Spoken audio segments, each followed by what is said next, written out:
फातिमा की रानी माँ, प्रभु यीशु की माँ, आसरा तू ही है माँ।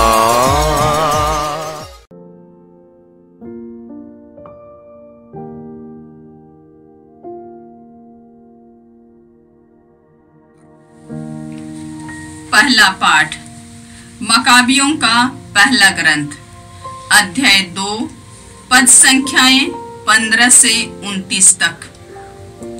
राजा के पदाधिकारी जो लोगों को स्वधर्म त्याग के लिए बाध्य करते थे, बलिदानों का प्रबंध करने मोदीन नामक नगर पहुंचे। बहुत से इस्राएली उनसे मिल गए, किंतु मत्ताथ्याह और उसके पुत्र अलग रहे। राजा के पदाधिकारियों ने मत्ताथ्याह को संबोधित करते हुए कहा, आप इस नगर के प्रतिष्ठित और शक्तिशाली नेता हैं। आपको अपने पुत्रों और भाइयों का समर्थन प्राप्त है। आप सर्वप्रथम आगे बढ़कर राजाज्ञा का पालन कीजिए, जैसा कि सभी राष्ट्र, यूदा के लोग और यरूशलेम के निवासी कर चुके हैं। ऐसा करने पर आप और आपके पुत्र राजा के मित्र बनेंगे और सोना, चांदी और बहुत से उपहारों द्वारा आपका और आपके पुत्रों का सम्मान किया जाएगा। मत्ताथ्याह ने पुकार कर यह उत्तर दिया, राज्य के सभी राष्ट्र भले ही राजा की बात मान जाएं, सभी अपने पुरखों का धर्म छोड़ दें और राजा के आदेशों का पालन करें, किंतु मैं, मेरे पुत्र और मेरे भाई, हम अपने पुरखों के विधान के अनुसार ही चलेंगे। ईश्वर हमारी रक्षा करे, जिससे हम उसकी संहिता और उसके नियमों का परित्याग ना करें। हम राजा की आज्ञाओं का पालन नहीं करेंगे और अपने धर्म का किसी भी प्रकार से उल्लंघन नहीं करेंगे। मत्ताथ्याह के इन शब्दों के तुरंत बाद एक यहूदी राजा के आदेश अनुसार मोदीन की वेदी पर बलि चढ़ाने के लिए सबों के देखते आगे बढ़ा। इस पर मत्ताथ्याह का धर्मोत्साह भड़क उठा और वह आग बबूला हो गया। उसने क्रोध के आवेश में आगे झपट कर उस यहूदी को वेदी पर मार डाला। उसने बलि के लिए लोगों को बाध्य करने वाले पदाधिकारी का वध किया और वेदी का विध्वंस किया। इस प्रकार मत्ताथ्याह ने पीनहास के सदृश संहिता के प्रति अपना उत्साह प्रदर्शित किया। पीनहास ने उसी तरह सालू के पुत्र जिम्री का वध किया था। इसके बाद मत्ताथ्याह ने नगर भर में घूमते हुए ऊंचे स्वर से यह पुकार कर कहा, जो संहिता के प्रति उत्साही है और विधान को बनाए रखने के पक्ष में है, वे मेरे पीछे पीछे चले आए। इसके बाद वह और उसके पुत्र नगर में अपनी सारी संपत्ति छोड़कर पहाड़ों पर भाग गए। उस समय बहुत से लोग, जिन्हें धर्म और न्याय प्रिय था, उजाड़ प्रदेश जाकर वहां बस गए। यह प्रभु की वाणी है। ईश्वर को धन्यवाद। भजन अनुवाक्य। सदाचारी ही ईश्वर के मुक्ति विधान के दर्शन करेगा। सदाचारी ही ईश्वर के मुक्ति विधान के दर्शन करेगा। प्रभु सर्वेश्वर बोलता है, वह उदयाचल से अस्ताचल तक पृथ्वी के सब लोगों को संबोधित करता है। वह सौंदर्य में सियोन पर विराजमान है। अनुवाक्य: सदाचारी ही ईश्वर के मुक्ति विधान के दर्शन करेगा।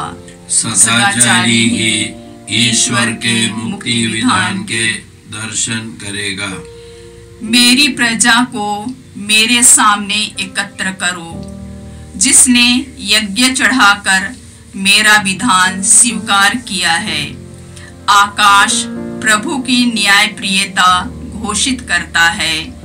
ईश्वर स्वयं हमारा न्याय करने वाला है।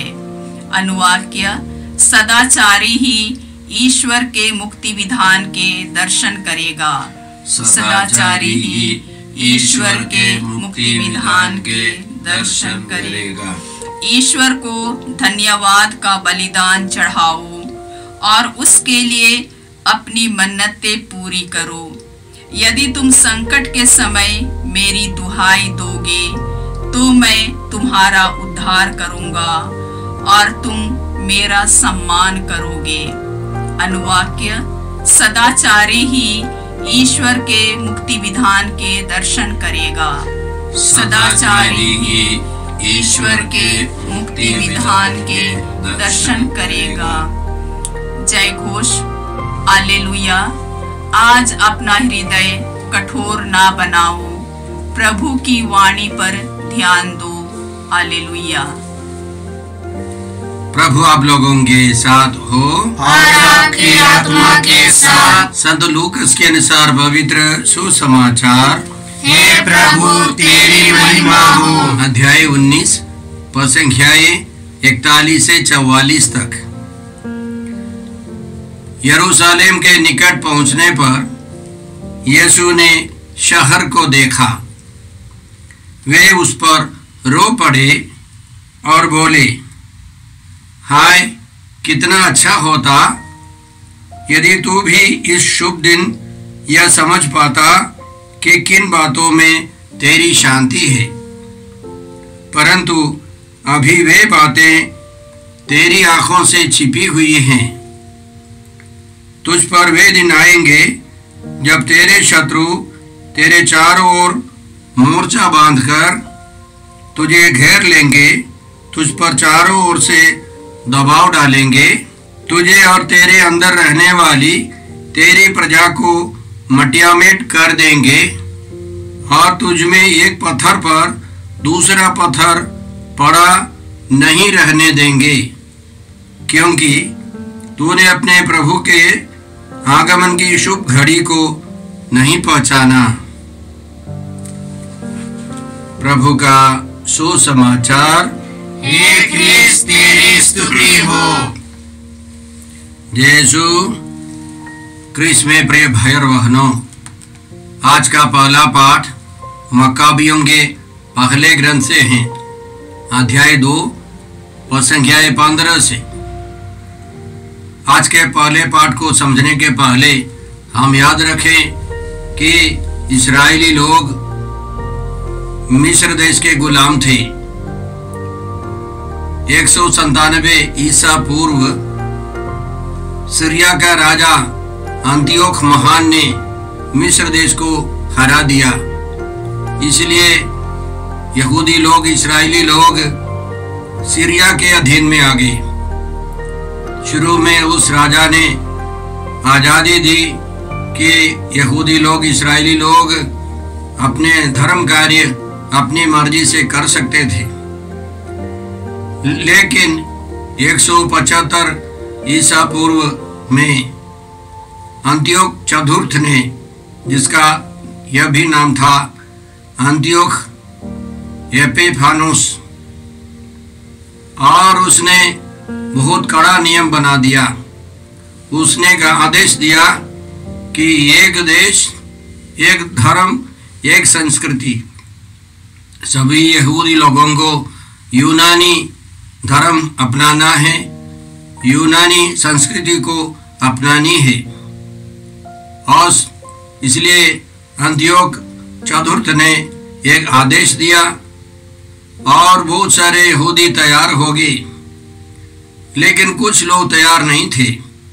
वे अपने धर्म के अनुसार जीवन बिताना चाहते थे।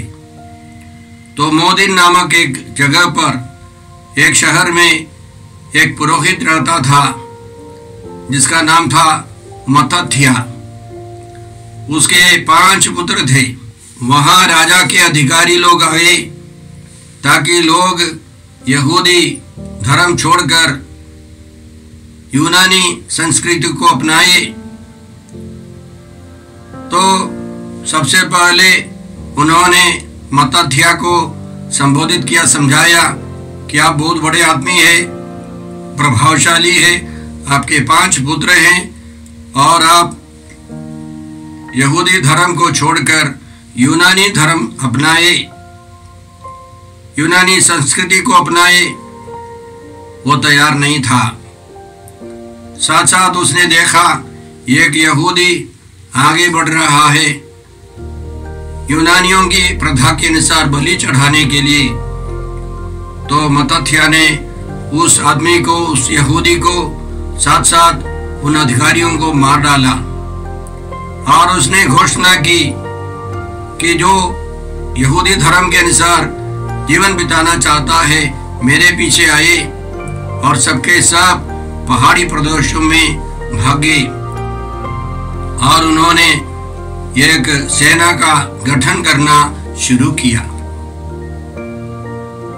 तो आज हम लोग इसी तरह की घटना सुनते हैं। तो यह मत्तथ्या और उनके पुत्र, उनके सहयोगी हमें क्या सिखाते हैं? हमारे जीवन में भी, इस वर्तमान युग में भी इसी तरह की समस्याएं हैं। एक देश, एक शक्तिशाली देश या राजा या एक शक्तिशाली समूह हम पर दबाव डाल सकता है कि हमारे विश्वास को छोड़ने के लिए, इस दुनियादारी में फंसकर बेकार के जीवन बिताने के लिए हमको प्रेरणा दे सकता है। उदाहरण के लिए हम देखते हैं हमारे चारों तरफ बहुत घूस चलता है और जो ईसाई लोग जो यीशु में विश्वास करते हैं वे भी अधिकारी बन जाते, घूस ले सकते। लेकिन हमको याद रखना है कि यीशु हमको जो सिखाते हैं बाइबल के द्वारा, हमारी कलीसिया हमें जो सिखाती है उसके अनुसार हमें जीवन बिताना है।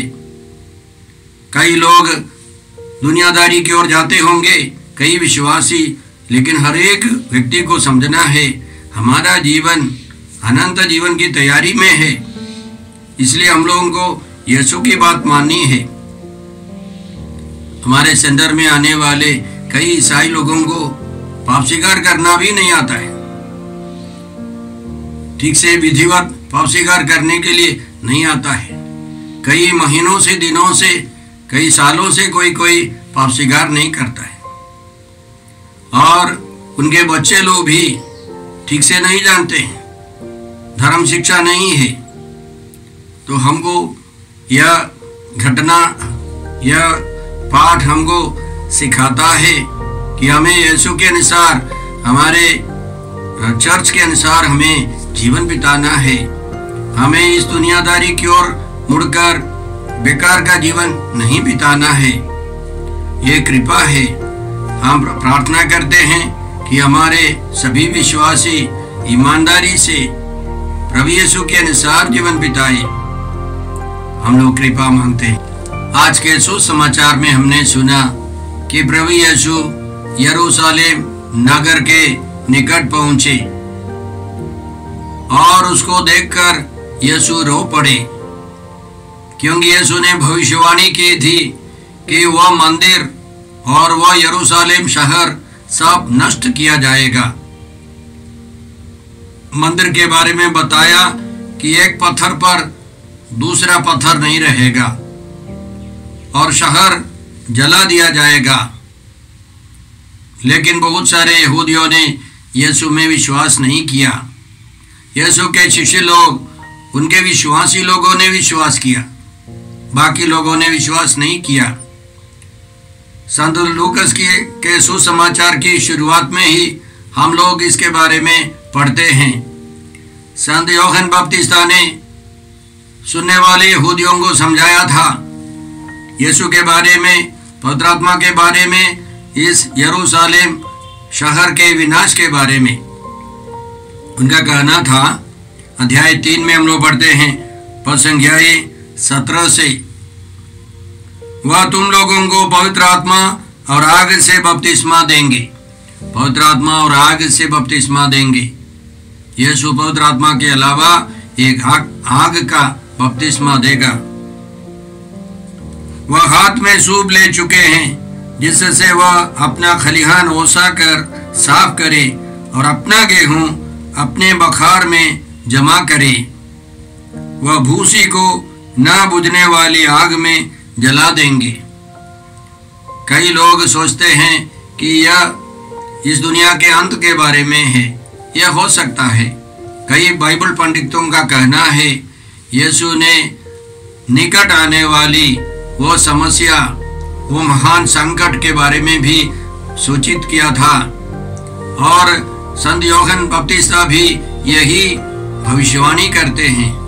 यीशु पवित्र आत्मा से बपतिस्मा देंगे और यरूशलेम मंदिर 40 साल के बाद तोड़ दिया जाएगा। शहर आग के शिकार में खत्म हो जाएगा। अपना गेहूं अपने बखारों में यीशु जमा करेंगे और जो भूसी है वो जला दी जाएगी। कौन है भूसी? कौन है वो गेहूं? जो यीशु में विश्वास करने वाले वे सब बच जाएंगे। और जो भूसी है, जो विश्वास नहीं करते हैं, वे यहूदी सब खत्म हो जाएंगे। इतिहास पढ़कर देखें तो हमको पता चलता है यीशु की बातें बिल्कुल सही निकली है। हम लोग पढ़ते हैं तीतुस नामक एक सैनिक ऑफिसर के साथ 70,000 रोमी सैनिक आए और उन्होंने घेराबंदी की, यरूशलेम शहर की घेराबंदी की और 4 महीने 3 सप्ताह 4 दिन के अंदर यानी 14 अप्रैल से 8 सितंबर तक उन्होंने पूरे शहर को तहस नहस कर दिया, बर्बाद कर दिया।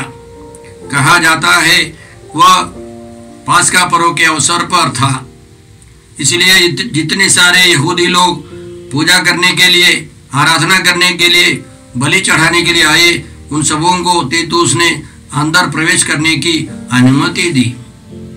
और उसके बाद फाटक बंद हो गए, सारे फाटक बंद हो गए और उन्होंने तहस नहस कर दिया। कहा जाता है 11 लाख लोग, यहूदी लोग, भक्तजन मारे गए। करीब 1 लाख लोगों को बंदी बना करके रोम ले गए। लेकिन ये भी सच है, एक भी ईसाई मारा नहीं गया, वे सब भाग गए। जब उन्होंने देखा कि घेराबंदी हो रही है, यीशु की बात मानकर वे सब भागे।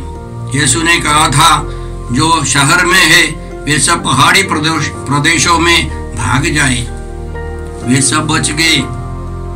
तो जब हम लोग पढ़ते हैं संत यूहन्ना बपतिस्ता के द्वारा जो भविष्यवाणी हुई है या प्रभु यीशु के द्वारा जो भविष्यवाणियां हुई है, ये सब यरूशलेम के विनाश के बारे में भी था। अक्सर हम लोग सोचते हैं कि यह दुनिया के अंत के बारे में है। कुछ भविष्यवाणियां दुनिया के अंत के बारे में है, लेकिन हमें समझना है कि यीशु की बातें सही निकली। यीशु के जाने के 40 साल के बाद AD 70 में 70 ईस्वी में यह पूरा हो गया है। यरूशलेम मंदिर समाप्त हो गया। आज उसके उसी जगह पर मुसलमान लोगों ने एक बहुत बड़ी मस्जिद बनाकर समस्या और बहुत जटिल बना दी है। इसीलिए वे लोग एक तीसरे मंदिर को यहूदी लोग नहीं बना सकते। हमारा विषय यह है कि हम प्रभु यीशु की बात माने तो हम लोग बच जाएंगे। जिन्होंने यीशु में विश्वास नहीं की, उनको मालूम नहीं था कहाँ शांति है, उन्होंने यीशु की बात नहीं मानी, यीशु को मुक्तिदाता प्रभु नहीं माने, इसलिए उनका विनाश हुआ है। यदि वे लोग भी विश्वास करते तो वे लोग भी बच जाते, इसलिए यीशु रो पड़े। उन अविश्वासियों के कारण यीशु रो पड़े। आज के पाठों के द्वारा प्रभु हमको क्या सिखाते हैं? पहले पाठ और दूसरे पाठ में हम समझ लेते हैं कि हमको ईमानदार रहना है, ईश्वर के वचनों में विश्वास करना है, ईश्वर के वचनों के अनुसार जीवन बिताना है। पवित्र कलीसिया हमें जो सिखाती है, प्रभु यीशु बाइबल के द्वारा हमको जो सिखाते हैं, उन सबों के अनुसार जीवन बिताना है। तभी हमारी शांति होगी, हमारी सुरक्षा होगी। जैसे मैंने पहले पाठ के बारे में बताया, बहुत सारे ईसाई लोग भी इस दुनियादारी की ओर जाते हैं, लेकिन आशा की बात क्या है कि हम लोग यहाँ वहाँ कुछ ईमानदार भक्त विश्वासियों को पाते हैं। वे हमारे लिए नमूना है। हाल ही में हम लोग एक छोटे मिशन स्टेशन में सुसमाचार सुनाने के लिए गए। वहाँ के कुछ आदर्श जीवन बिताने वाले लोगों ने मिलकर इस कार्यक्रम का आयोजन किया। वे चाहते हैं कि प्रभु का प्रचार हो, सुसमाचार का प्रचार हो। हम भक्तजन प्रभु यीशु के अनुसार, उनकी शिक्षा के अनुसार, उनके जीवन के अनुसार जीवन बिताए। इसलिए प्रभु ने कलीसिया की स्थापना की है। कलीसिया हमको रास्ता दिखाती है, उसके अनुसार चलना है, वहाँ हमारी शांति है। नहीं तो हम लोग भी इस दुनियादारी में फंसकर उन यहूदियों के समान विनष्ट हो जाएंगे। आइए हम प्रार्थना करते हैं।